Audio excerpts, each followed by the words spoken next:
I'm Chris. With regards to training, it's more on hands-on.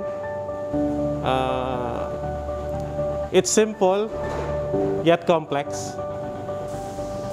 These are the things I learned with this training.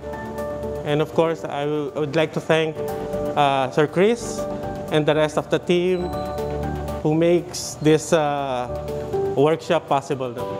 And thank you also to my team kapatid.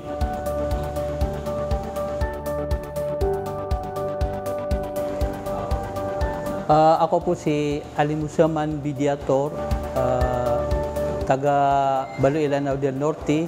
Sa Mindanao po ako nakatira.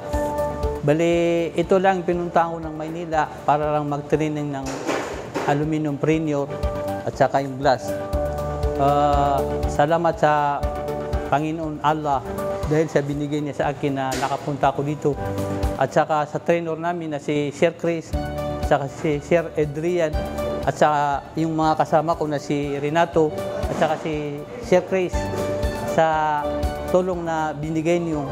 Kaya natuto tayo sa paggawa ng mga aluminum.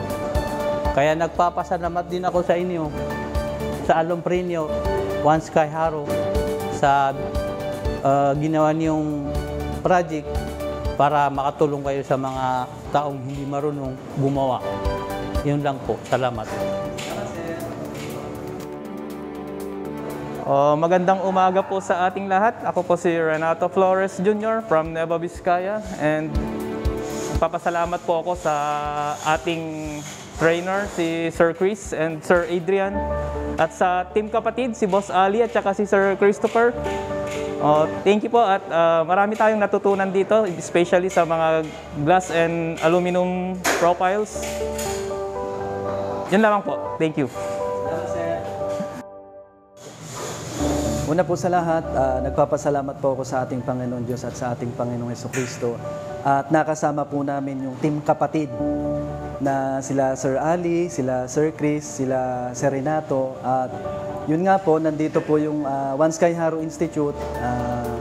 Binubuksan namin yung pintuan namin para dun sa mga startup companies na gustong magtayo ng glass and aluminum business. Nandito po kami. Sabi ko nga, hindi mo siya makukuha ng one click lang o pagkatapos mo dito magaling na magaling ka na. Ang kailangan lang, pagkakatapos mong mag-training, kailangan gawin mo. Huwag kang matakot magkamali, di ba?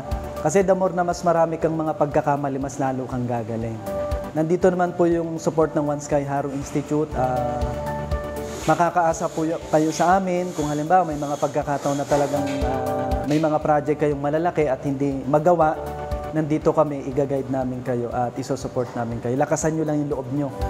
Diba? At kumbaga sa itong negosyo na to, talagang hindi siya magiging madali. Pero nandun yung guidance namin para gusto talaga namin yung mga startup companies, kahit na maliit yung kapital nila, makapag-start sila ng sarili nilang business at meron silang ipamana dun sa kanilang mga anak. Yun lamang po, maraming salamat po at God bless po sa ating lahat.